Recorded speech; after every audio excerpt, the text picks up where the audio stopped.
Hi class, in this recording we're going to focus on, and this is going to be a shorter recording, we're going to focus on just a brief snapshot of the immune system. We're going to give an overview. So as we look at our immune system, we are going to be interested in keeping the bad guys out. We refer to the bad guys as a pathogen. And we define a pathogen as anything that's capable of producing a disease state, or as I like to say, a homeostatic imbalance. And common pathogens include bacteria, viruses, and to a lesser degree, fungi, prions. There's some fun things out there.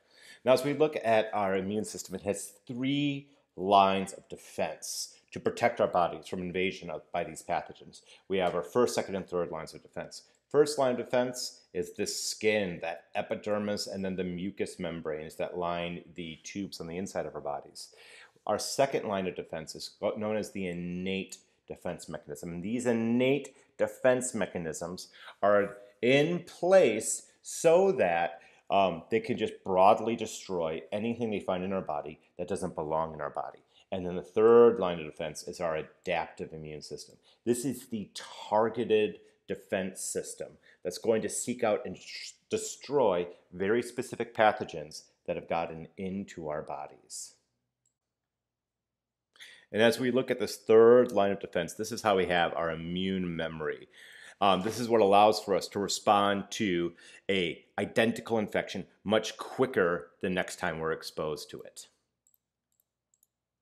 Now, as we look at our innate immune system, this is the part of our immune system that we're just born with. It's not, sometimes it's referred to as the non-specific branch of the immune system, and it's capable of guarding against a broad range of pathogens.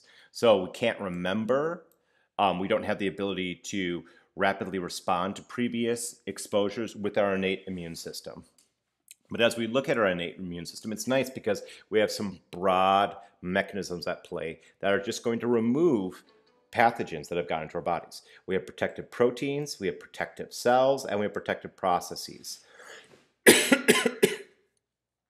So really, to summarize the innate immune system, it's localized typically to cells that are on the, or tissues towards the superficial margins of our bodies. It's non-specific, it targets broad categories of pathogens, not specific pathogens, and then also it does not give us any immune memory.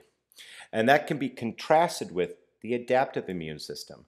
Our adaptive immune system is the other side of the coin in that it's very specific, it's very precise, but it doesn't work very well with initial exposures. The initial exposure of a pathogen to our immune system is going to primarily be fought off by the innate immune system until we can activate our adaptive immune system. The adaptive immune system takes a while to activate, but once it's been activated and fought off the pathogen, we then have immune memory for that specific pathogen, and we can remove it from our bodies very quickly during subsequent exposures. So let's talk first line of defense. We have our skin. And as we look at our skin, mechanically it's a fantastic barrier. It's a stratified squamous epithelium with our epidermis, and it's going to, those cells will be filled with keratin that make them very tough and waterproof. And mechanically, it's difficult for pathogens to get through all of those keratinocytes that are constantly sloughing off. Also, our skin is very dry, it doesn't have a lot of nutrients, and that's going to inhibit the growth of microbes. And this is kind of fun. We have an acid mantle on our skin. We actually have salty, acidic skin, and this acid mantle is a nice result of us being sweaty. As we sweat, we release lactic acid and fatty acids onto the surface of our skin. We also are going to have that come from our sebum, or sebaceous glands, and the combination of sweat and sebum will inhibit microbial growth on the surface of our skin. And then finally, as we look at our skin, we also have antimicrobial proteins. These antimicrobial proteins include dermacidin, defensins, and cathelicidins. And these proteins or peptides that are located on our skin are antimicrobial in nature. They help to destroy bacteria and viruses that may be gaining entry into our bodies. And then we have our mucous membranes as our other first line of defense. So if we look at in our mouth, in our digestive tract, in our respiratory tract, in our genitourinary tracts, these are open to the exterior environment, and we need a mucous membrane to protect us as pathogens are entering.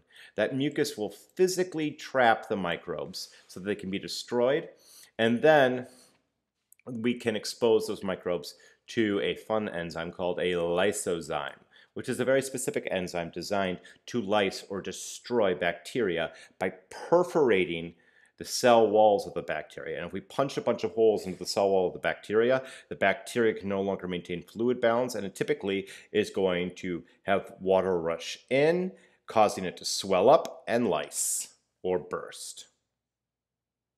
That's all we have for this recording. If you have any questions or comments about the overview of the immune system or these external barriers for the first line of defense, please don't hesitate to post them on the class discussion board or to shoot me an email. And as always, happy studies.